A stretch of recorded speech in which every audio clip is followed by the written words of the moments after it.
یو ولي مبارک خپل مرید ته وایي چې ورشه فلاني کوټه کې یو تاخچه کې یو شی ونه وغوښته چې هغه راوړه. دی ورته ویل صاحب تا کوټه کې تاخچه کوم طرف کې ده؟ دی حیران پاتې سو. وایي سبحان الله ته اوسه پورې دې ما په کوټه کې تا تاخچه نه ده لیدلې؟ وایي نه والله چې ما د تا سره تعلق پیدا سوی ده، زه کله هم د تا کوټې ته نه یم درننوتلی چې ما د تا د مخ مبارک نه ما سوه په بل شي باندې سترګې لګېدلي. تفسیر مظهري مبارک دی کې عجیب تحقیق کوي او وایي چې فنا فی رسول دپاره فنا فی شیخ مقدمه ده. د خپل شیخ سره کامل محبت دې باندې د رسول الله صلی الله علیه وسلم محبت پیدا کېږي. د رسول علیه الصلاة والسلام مبارک سره کامل محبت الله سره محبت پیدا کېږي. حدیث ته ګورئ، حدیث رسول الله مبارک وایي اللهم ارزقنا حبک وحب من یحبک. خدای دې تا محبت راکړي ای مقدم که، ځکه اصل مقصود محبت الله سره ده. خو په بېځایه ګرځېدا خو د خدای محبت نه پیدا کېږي. د خدای پاک د اولیاو سره په ناستې په محبت باندې محبت پیدا کېږي. وکونو مع الصادقین، تاسې د مخلصو خلقو سره اوسېږئ، د رښتینو خلقو سره اوسېږئ. خدای وایي د تا محبت راکړي وحب من یحبک، او د هغه چا محبت راکړي چې تا سره محبت لري. ده ته خو خدای پاک ورکړی و رسول الله مبارک ته، خو موږ ته تعلیم ده چې ګورئ د خدای محبت په هلته تاسو ته پیدا کړي چې د الله د دوستانو د نیکانو بزرګانو محبت یې تاسو په زړه کې پیدا سي، بیا به تاسو له الله سره وصل کېږئ.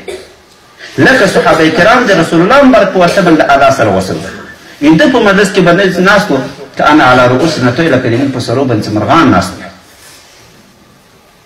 نو خدای پاک د الله تعالی محبت خپل محبت ورته په کمال وجه سره ورک.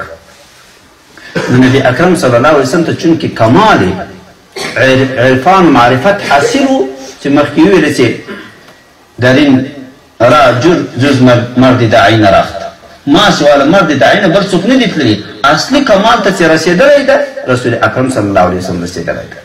نور خلق چې رسېږي، نور اولیاء چې رسېږي، دا به په اتباع د رسول الله مبارک رسېږي صلی الله علیه وسلم. که اتباع د پیغمبر علیه السلام مبارک په چا کې نه موجوده، ټول ظلمت و تیاریکي د مجدد ابسطامي رحمت الله علیه دا کله هم خپل هدف ته نشي رسېدی. اندا کې تو میری په ترکستان است، دا به حج ته دې ونه رسي، دا به دې کله هم حج ته ونه رسي. د حج خپله لاره ده په بله خوا باندې مځ هلته کامیابي چې د پیغمبر علیه السلام مبارک کمالي محبت یې تا سره پیدا سي. نو پیغمبر علیه السلام مبارک د سدرة المنتهی نه پورته لاړه، خو جبرئیل امین علیه السلام دا پاتې سو. ولې؟ بی گفتا فراتر مجال نمان، پورته زیات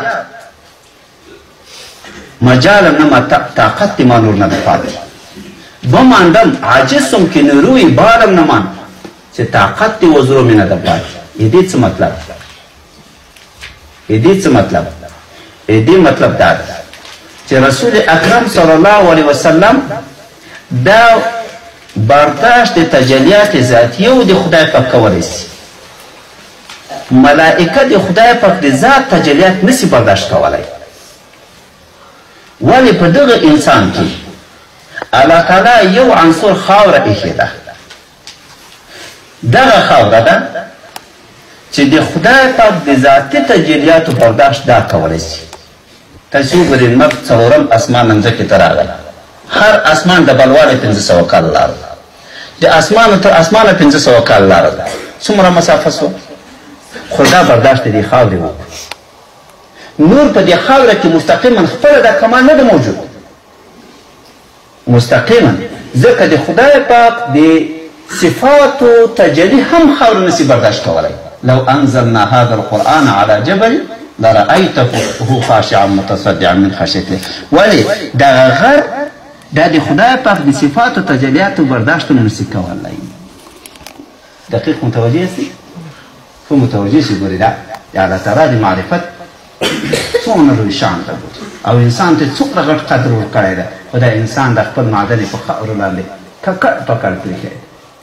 یاقوت زمرد الله را کړي دي، خو د خاورو لاندې پراته دي، ملک مو ویرانه ټوپ پاتې ده. د یاقوت زمرد باندې که سم کار سوی، سم سړی پرې اوښتی وی، ټول ملک په ګلو ګلزار و. غله را روان دي د ملکونو نه. افغانستان معدنیات غلا کوي څه دپاره راځي ما وایي ته هغه مور سره ده ما وایي ته معدنیاتو پسې غله روان دی ما وایي ته دغه معدن چې په سینه دماغ کې الله ایښی ده په وجود دماغ کې الله ایښی ده دا دومره قوي معدن ده چې دا موږ تاسو د خدای معرفت پې حاصلېږي محل د انوارو تجلیات الهي وګرځي خو غله را باندې لګیا دي چې نفس و شیطان دې هغه خراب کړي وګورئ نفس و شیطان خراب کړي وو د خدای پاک د معرفت او د خدای د پېژندګلوي او د خدای د عشق او د محبت نه یې ویستلي وو او دا شیان راته خواږه کړي دي چې راځه که ته د خدای پاک په محبت باندې لګیا سې دا دنیا به درنه پاتې سي افسوس خبره ده د انسان کې خدای څومره غټ استعداد دی نو دې کې انسان کې چې اورم و خاورم و هوام و اوبم و او نفس و په دې کې دا ماده د خاورې دا چې کله تصفیه سي ګورې غر خو د خدای پاک د صفاتو تجلیات هم نسي برداشت کولی